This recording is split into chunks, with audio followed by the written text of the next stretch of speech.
దేవుడివి, సహాయం చేయమని అడుగుతున్నాను. ద్వారాలు తెరవండి నా ప్రభువా, కార్యం చేయండి.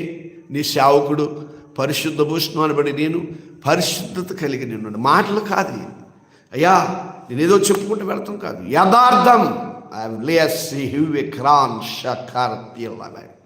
నమ్మకంతో ఉండాలి. పరిశుద్ధతని మనం కాపాడుకోవాలి. యవనస్తురాలైన సహోదరి కన్యత్వాన్ని ఎలాగా కాపాడుకుంటుందో ప్రతి పాస్టరు కూడా పరిశుద్ధతని కాపాడుకోవాలి. అది గొప్పతనం. యేసయ్యా మాట్లాడుతుంది.